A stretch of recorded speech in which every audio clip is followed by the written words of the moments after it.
আগামীকাল আন্তর্জাতিক ভাষা দিবস। প্রতি বছর শিলিগুড়ির বাঘাযতীন পার্কে উদযাপন করা হয়ে থাকে আন্তর্জাতিক ভাষা দিবস। আন্তর্জাতিক ভাষা দিবস উদযাপনের প্রস্তুতি চলছে জোর কদমে। দেখা গেল সেই ছোট ছোট ছেলেমেয়েরা বাংলার মাটি বাংলার জল গানটিতে গলা মেলাচ্ছেন তাদের দিদিমণিদের সাথে। চলছে রিহার্সেল পর্ব। আগামীকাল ভাষা দিবস, সেই উপলক্ষে চলছে জোর কদমে এই রিহার্সাল পর্ব।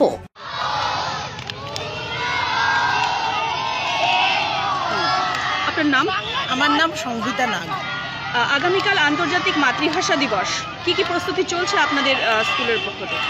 আমাদের স্কুলের পক্ষ থেকে রবীন্দ্রনাথ ঠাকুরের এই যে গানটি আছে, আমার বাংলার মাটি বাংলার জল, এই গানটি আমাদেরকে রাজ্য সরকার থেকে অর্ডার দেওয়া হয়েছে শেখানোর জন্য, এবং কালকে তারা এটাকে পারফর্ম করবে। কি বলবেন আন্তর্জাতিক মাতৃভাষা দিবস নিয়ে? এখন তো অনেকে বাংলা ভাষাটাকে ভুলতেই বসেছে, যে অনেকেই বাংলাটাকে মনেই করে না যে কোনো রকম কোনো ভাষা বা কিছু, সবাই এখন ইংরেজি ভাষার দিকে দৌড়াচ্ছে। ভুল ধারণা, বুঝলেন? মানে আমার মনে হয়, কারণ আমরা বাংলায় জন্মগ্রহণ করেছি, বাংলা ভাষাটা তো আমাদের মুখের ফার্স্ট মা বলে যে ভাষাটা, সেটাতেই তো ময়াকার আসে। তা আমরা এই রাজ্যে বসবাস করি এবং বাংলা ভাষা, আমরা যদি নিজেদের ভাষা দিয়ে নিজের মানসিক অভিব্যক্তিটাকে প্রকাশই করতে না পারি, তাহলে কোন ভাষায় গিয়ে প্রকাশ করব? যে যে জায়গায় থাকে তো সেই জায়গার ভাষাটাকে তো মানে শেখাটা উচিত এবং জানা উচিত। আমার মনে হয় বাংলা ভাষার মতো সুন্দর ভাষা কোথাও নেই।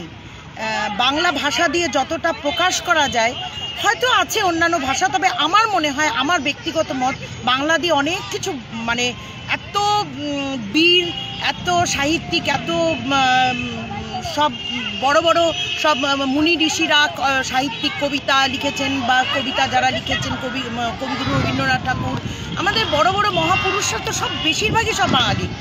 তো অটোমেটিক বাংলাটা তো আমাদের কাছে একটা মানে অন্য জিনিস, মানে আদরের জিনিস, লালন পালন করার জিনিস। আর হ্যাঁ, এটা ঠিক যে সবাই অনেকেই বাংলা ভাষা ভুলতে শিখেছে। অনেক বাচ্চাদের আমরা শুনি বাংলায় না পারে না, এটা কিন্তু বাবা মার ডিসক্রেডিট। বাংলা পারে না যদি এরকম শোনা যায়, সত্যি কষ্ট।